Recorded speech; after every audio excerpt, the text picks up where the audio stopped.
Welcome to the Tanked podcast. In this week's episode, artist Cécile B discusses the film she made in collaboration with Miu Miu for their Fall-Winter 2024 show. Cécile discusses memory and translation and reflects on the immediacy of reaction that only a fashion show format allows.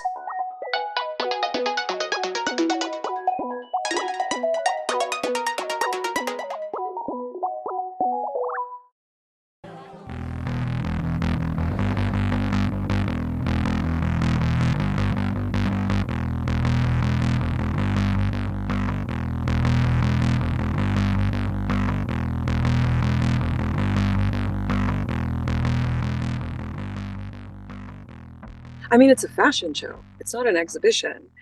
I loved it because also, like yesterday, I wasn't nervous. I felt super relaxed because it wasn't mine anymore. People weren't there to see my work. They're there for the clothes and for Miu Miu. I also loved the immediacy of being able to witness the whole audience.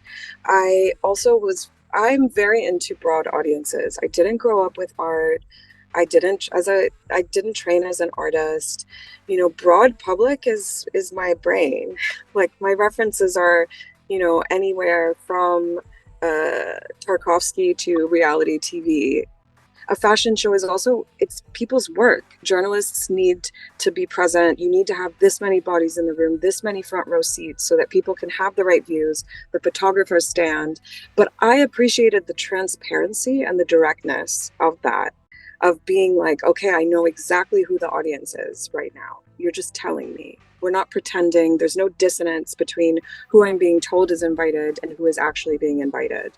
The film itself is about this woman who's one of the last human translators on Earth. And in a future scenario where there is a storage crisis, where basically we've hit an ecological point where there's no more space to store, and a whole host, and we can imagine whose memories would get wiped in this scenario.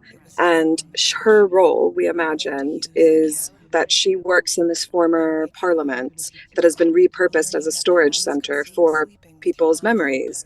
And her job is to translate them from someone's lived experience in a language that is about to be lost and transcribe it to history, which is a huge responsibility. And so she receives, her name is Reception, a transmission of a woman speaking Irish Gaelic, but specifically an intimate conversation about this thing of suddenly remembering something, and this idea of a feeling or an experience or a memory being a network, or like the feeling of being loved being a network inside your body, and that's something that no one can ever take away from you. And that gets translated into French and dictated to then a machine that has transcribed it to history in English.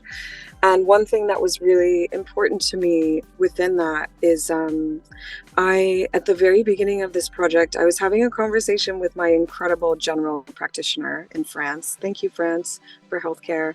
And we were talking about memory loss and what happens when you lose memory. And he was saying it's this funny thing where oftentimes a memory knows that the body can't handle it. So it breaks itself, it protects you, and it breaks itself into these fragments and redistributes itself, not in one place. It's not like there's one, drawer in your mind where that memory is, but it's like a network in your mind. And it's very similar to what happens when you delete a file. It doesn't disappear, it doesn't go away. You just know, it just is in the network and you don't have the language to access it yet. So I really loved that idea, and also we had a lot of conversations. So the person speaking Irish Gaelic is an artist called Alice Lucy Rekab, Rekab, and with Alice and also Guslagie, we talked about this, this translation and what that means to have that move through your body, and also this idea that Guslagie's character then, in the process of, taking on someone's memory, her own memory gets forgotten. And that's the point at which it escapes and stages its own kind of rogue rebellion. I wanted there to be this sort of the third big idea within it was the technological devices are personal devices that keep our memories, that keep our time. And we devised this character as someone who, that hamster is probably her robot hamster that she's had since she was a kid. And that was based, my daughter Echo has this toy Hamley's hamster that roves around. And I was like, oh, and I've worked with, an Aibo robot dog, which has this whole community of people that are lovingly restoring them now that Sony has stopped making them. And then also this idea that she has this rice cooker, because our rice cooker knows so much about us. It knows what time we eat. It knows how long we're out of the house. But that this was her mom's rice cooker that she's kept with her. And then the camcorder that she's lovingly restoring. And USB stick, hard drive. I just think so many of these objects are being presented to us as disposable by these companies and about this built-in obsolescence. And I think, like, why? We don't have that relationship to watches. We don't always have that relationship to clothes. And these are things that also hold our memories, right? So why do we put so much energy into fixing those things, but not these objects that are essentially an extension of our bodies? Our phones now are there because we can no longer hold that many images in our mind. And I just thought this was something really that I wanted to talk about, and that also could very quickly in the beginning make us curious about this character. And going back to the Miu Miu thing, because this is actually incredible, because both Guslagie and because Guslagie is also a curator, and we're both research junkies. And I asked to go through the Miu Miu archives, and there was a collection from 2011 where they had these Amish Puritan pilgrim collars, like pilgrim chic. And I sent that to Guslagie, and she said, oh, this reception is future Amish. She's part of this community. And that's when I decided the name reception, because there's this thing in Americana of like naming your daughter as Prudence or Patience, or these things that you want your daughter to be. And I thought, let's call her the title of the film, Reception, because that's what I wish for her, is to have the power to hold all of these things, to receive them. And that came from researching Miu Miu, actually. It was very clear from the beginning. Mrs. Prada said, just you do you, don't worry about the rest. But Yeah. she gave so much feedback that's indelible in my mind. And I was really amazed at how someone in her position with so much responsibility still is committed to being in the world, to listening to artists. And that kind of feedback then, and from that perspective, is invaluable. There's always a reference to technology in our world, and I'm also using the technology. For example, in the show space, one thing that Mrs. Prada was interested in within the propositions were these screen chandeliers, because chandeliers are, of course, this very elite bourgeois projection. It has a lot to do with things like the monarchy, but screens are something that we all have. It's the opposite of that. In terms of the fashion, we never discussed the collection until the very end, but there's this beautiful alchemy that happens. Also within the brand, it's very consistent with Miu Miu, this translation through the ages, from childhood to adult, but an identity, but I view it as a multiplicity. So what's incredible about Miu Miu is there's a very precise vision behind it and aesthetic, but you could be anyone. So a really keen example is I'm very specific about clothes, specifically because in the last 8 years, I have gotten to know myself better. I identify as non-binary.